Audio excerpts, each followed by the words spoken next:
Compte rendu du Conseil des ministres ordinaire du jeudi 17 juillet 2025. Le Conseil des ministres a tenu sa séance ordinaire ce jeudi 17 juillet 2025 à partir de 16h35 sous la très haute présidence de son Excellence, professeur Faustin Archange Touadéra, président de la République, chef de l'État. À l'entame de la séance, son Excellence, le président de la République, chef de l'État, a souligné que dans sa quête de paix, de stabilité et de prospérité, notre pays a franchi un nouveau palier le jeudi 10 juillet 2025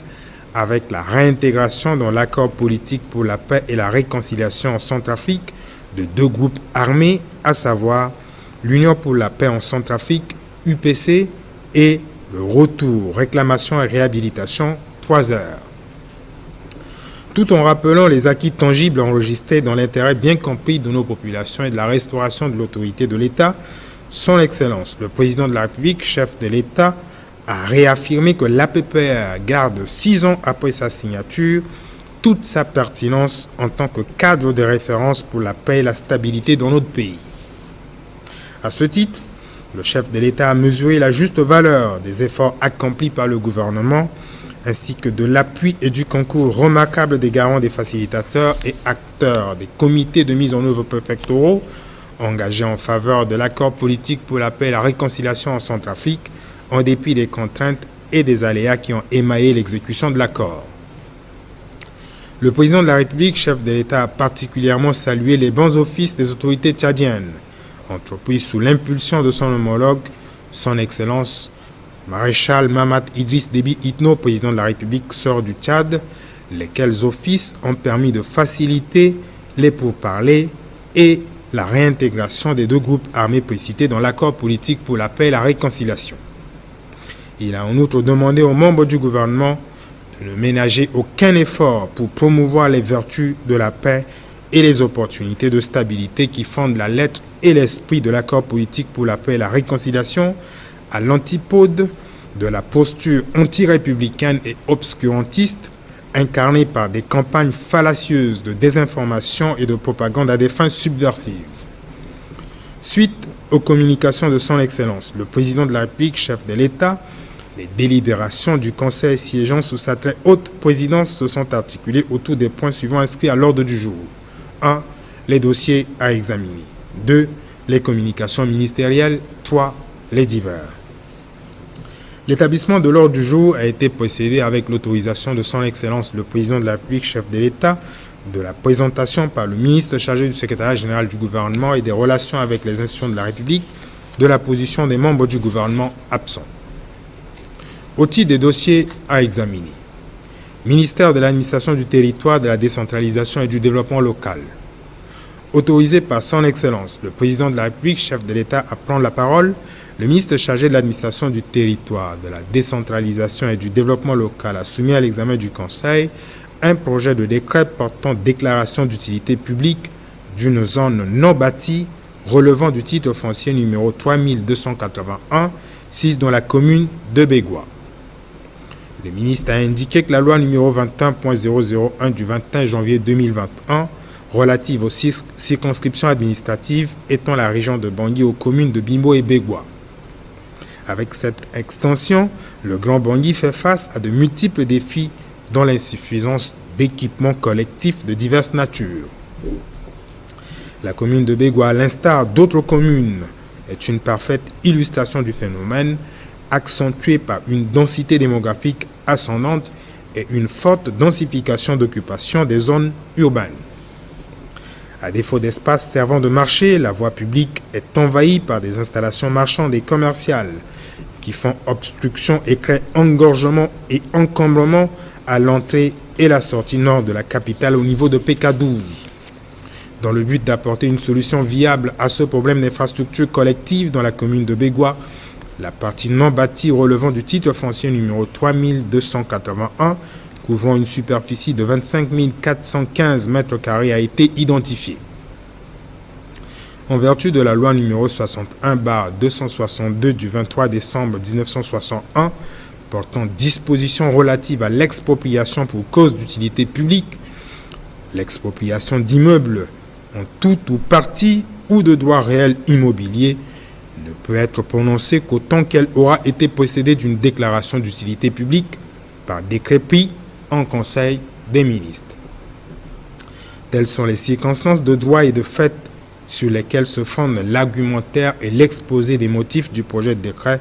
portant déclaration d'utilité publique de la zone non bâtie relevant du titre foncier numéro 3281-6 dans la commune de Bégua. Après examen et discussion, le Conseil a marqué son accord et a adopté le projet de décret portant déclaration d'utilité publique de la partie non bâtie du titre foncier numéro 3281-6 dans la commune de Bégua.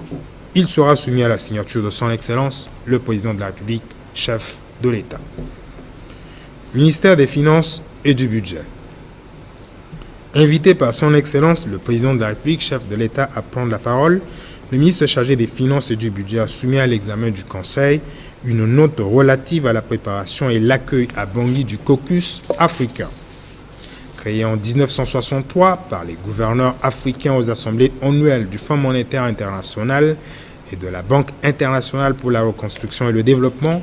le caucus africain a pour objectif de rassembler et renforcer les positions africaines au sein des institutions de Bretton Woods et du groupe de la Banque mondiale. Il permet donc de coordonner et d'harmoniser les travaux au sein de ces deux institutions afin de permettre à l'Afrique de protéger efficacement ses intérêts et tirer la meilleure partie de celle-ci à travers une prise en compte adéquate des problématiques de développement spécifiques liées à l'Afrique dans les discussions.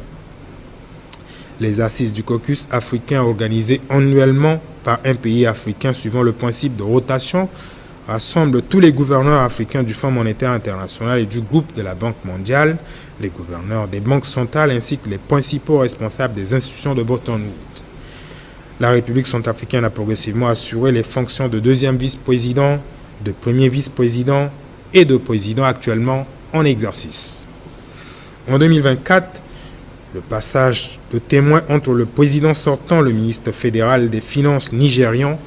et le président entrant, le ministre chargé des Finances et du Budget de la République centrafricaine, gouverneur du Fonds monétaire international, effectué en octobre 2024 à Washington, a consacré la présidence de la République centrafricaine sur le caucus africain pour l'année 2025. Aussi, le ministre chargé de l'économie, du plan et de la coopération internationale de la République centrafricaine, gouverneur de la Banque mondiale, en assure la vice-présidence. Cette éminente position offre à la République centrafricaine l'opportunité et la responsabilité de porter le plaidoyer du continent sur des problématiques économiques et financières afin de favoriser la prise en compte de réponses aux préoccupations concernant le développement de nos économies. Il est de tradition que le pays assurant la présidence du caucus organise et accueille les réunions du caucus africain dans sa capitale afin de délivrer un mémorandum à remettre au président du groupe de la Banque mondiale et à la direction générale du Fonds monétaire international et une déclaration, en l'occurrence la déclaration de Bangui. Ces deux documents, le mémorandum et la déclaration, serviront de base de discussion avec les institutions de Bretton Woods pour la formalisation de projets et programmes de développement. La rencontre prévue du 30 juillet au 2 août 2025 à Bangui se place encore sous le signe du rayonnement diplomatique retrouvé de la République centrafricaine, sous l'impulsion de son Excellence le Président de la République, chef de l'État, d'autant plus qu'elle mobilisera un effectif moyen de 400 délégués internationaux. Ce forum de diplomatie économique permettra de mettre en avant les avancées réalisées avec le rétablissement de la sécurité sur l'ensemble du territoire national. Le thème central du caucus africain de 2025 s'énonce « Infrastructure résiliente, capital humain et richesse verte, levier indispensable pour une croissance inclusive, forte et durable pour l'Afrique ». Considérant les enjeux majeurs et multilatéraux liés à la tenue de cette réunion du caucus, ainsi que des dispositions pertinentes mises en évidence afin d'assurer une meilleure capacité d'accueil, de confort de discussion et d'organisation de l'événement, le ministre a sollicité du Conseil les approbations officielles nécessaires et suffisantes.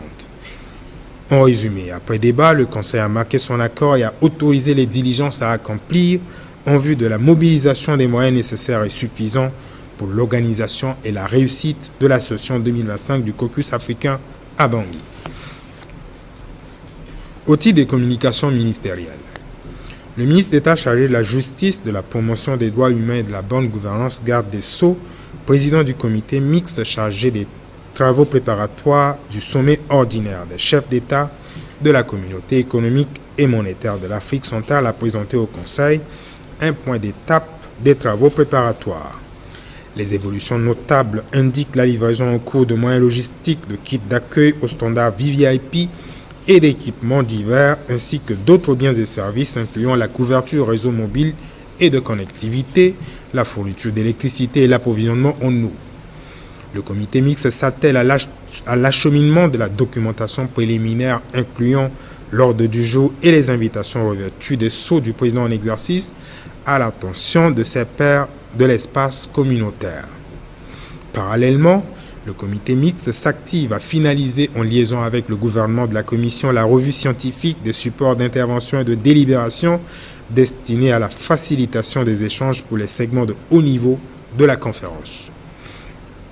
Enfin, le comité a donné des assurances en ce qui concerne la conclusion des procédures contractuelles et immobilières nécessaires à la relocalisation complète de Malabo à Bangui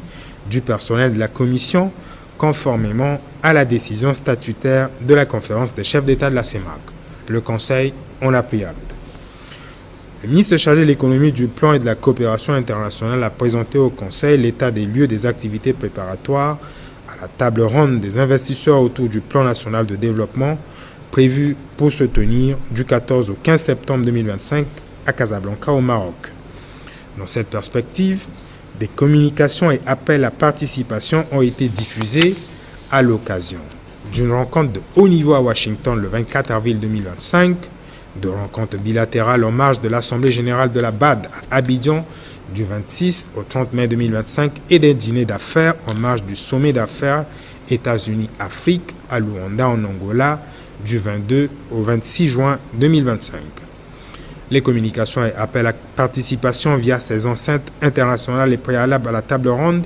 visent notamment à développer un narratif structurant et constructif permettant de réhabiliter l'image en grandeur nature de la République centrafricaine et partant de réduire les perceptions les plus subjectives sur le climat des affaires et l'environnement économique en mettant en relief les fortes potentialités d'affaires et les opportunités d'investissement qu'offre aujourd'hui la République centrafricaine en route vers l'émergence dans l'élan de souveraineté pleine et entière de la 7e République. En reprenant la parole, son Excellence, le président de la République, chef de l'État, a insisté sur l'intérêt de capitaliser sur une mise en échelle ambitieuse du corpus de projets pertinents et attractifs à des fins de mobilisation accrue de ressources au profit du plan national de développement. Il a encore souligné l'avantage de mettre à contribution le rôle pivot de chaque partenaire accrédité et résident en Centrafrique aux fins de rassembler un grand nombre de bailleurs autour de la table ronde avec des degrés de représentation les plus importantes et des annonces optimales de contribution. Le ministre d'État chargé de la justice, de la promotion des droits humains et de la bonne gouvernance garde des Sceaux en lieu et place de Madame le ministre des Affaires étrangères, de la francophonie et des Centrafricains de l'étranger en mission, a rendu compte au Conseil des travaux de la 51e session du Conseil des ministres des Affaires étrangères de l'Organisation de la coopération islamique, tenue du 21 au 22 juin 2025 à Istanbul en Turquie sur le thème « L'OCI dans un monde en pleine mutation » et à laquelle notre pays a pris part en qualité de membre observateur de l'OCI. Lors de cette session, le Conseil a passé en revue la situation politique et sécuritaire à travers le monde et particulièrement en Proche et Moyen-Orient où il a déploré la persistance des conflits armés auxquels font face certains pays membres. La délégation centrafricaine a saisi l'occasion offerte par cette session pour inviter les États membres de l'OCI ainsi que les partenaires techniques et financiers à prendre part à la table ronde en organisation conjointe par les gouvernements centrafricains et marocains prévue du 14 au 15 septembre 2025 à Casablanca. Le Conseil en a pris acte. Le ministre chargé de la Santé et de la Population a présenté au Conseil la situation des épidémies de la semaine épidémiologique 28 en République centrafricaine. Le ministre a indiqué que la République centrafricaine fait face depuis 2024 à l'émergence de certaines épidémies et autres urgences de santé publique. Des réponses coordonnées sont déployées en vue de réduire les effets de ces urgences sur la santé de la population.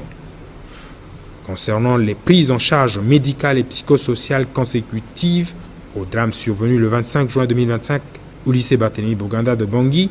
des consultations faites sur un effectif de 195 élèves, soit 135 filles et 60 garçons en marge des épreuves de remplacement qui se sont déroulées le 14 juillet 2025 ont révélé 27 cas, dont 5 ont fait l'objet d'hospitalisation. Une cellule de coordination a été activée au niveau du centre des opérations d'urgence de santé publique en vue d'apporter une réponse multidisciplinaire aux effets liés au drame. Concernant l'épidémie de Mpox, il faut noter que depuis le 23 juin,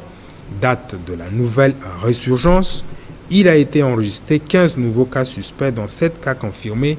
92 contacts et 1 décès. Ces cas proviennent du district sanitaire de Bégua, du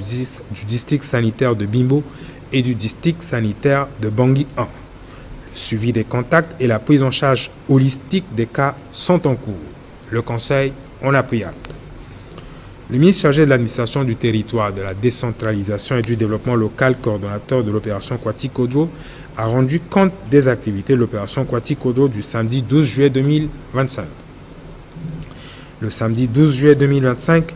en dépit de conditions météo peu accommodantes, particulièrement dans le Grand Bangui, les activités de l'opération Kwati-Kodro ont encore permis de mettre en exergue une forte adhésion populaire autour de l'action citoyenne,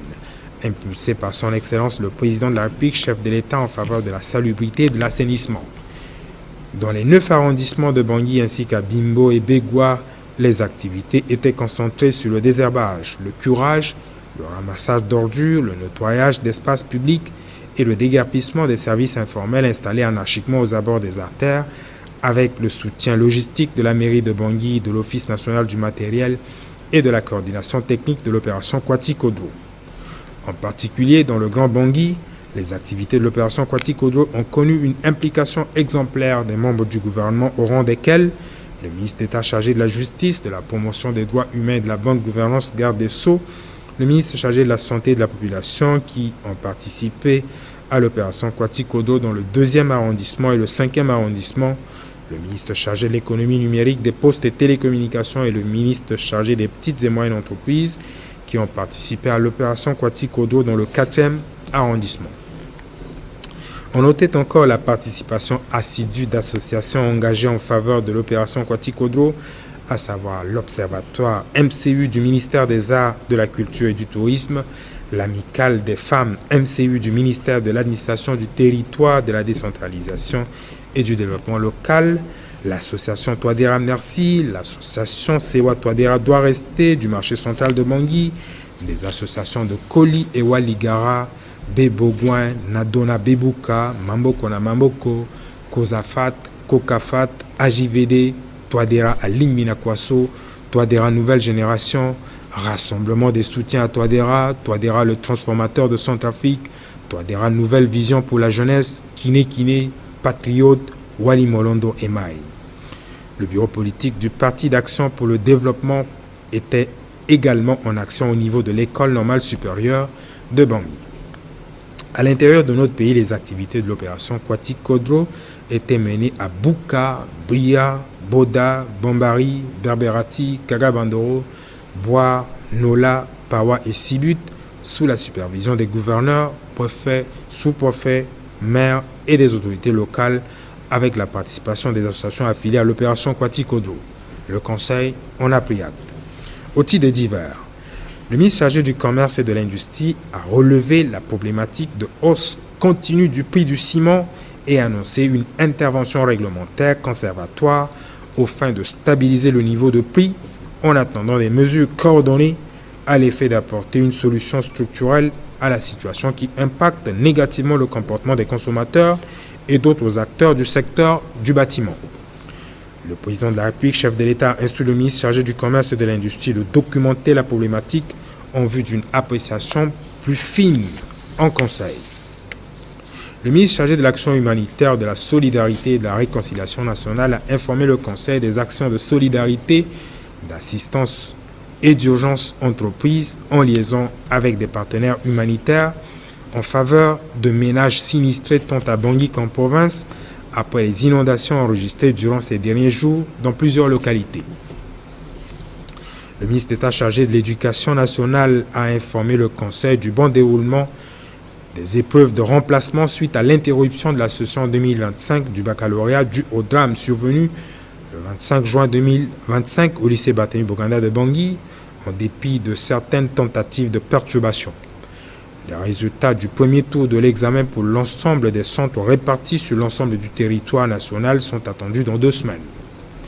Concernant la cérémonie solennelle de rentrée scolaire 2025-2026, prévue pour le 15 septembre 2025 à Pawa, chef-lieu de la préfecture de Limpende, le ministre d'État a relevé un conflit d'agenda en liaison avec la tenue de la table ronde autour du plan national de développement de la République centrafricaine, prévu du 14 au 15 septembre 2025 à Casablanca, pour annoncer qu'un projet de remaniement du calendrier de rentrée scolaire est en cours de conception en concertation avec les acteurs du groupe local des partenaires de l'éducation. Enfin, le ministre d'État a informé le Conseil que dans le cadre du projet d'accélération des résultats de l'éducation, des travaux de construction de bâtiments au profit de plusieurs centres pédagogiques régionaux sont en cours. L'ordre du jour étant épuisé, son Excellence, le président de la République, chef de l'État, a levé la séance à 19h30. Faite à Bangui le 17 juillet 2025, le ministre chargé du secrétariat général du gouvernement et des relations avec les institutions de la République, Ernest Mada. Je vous remercie.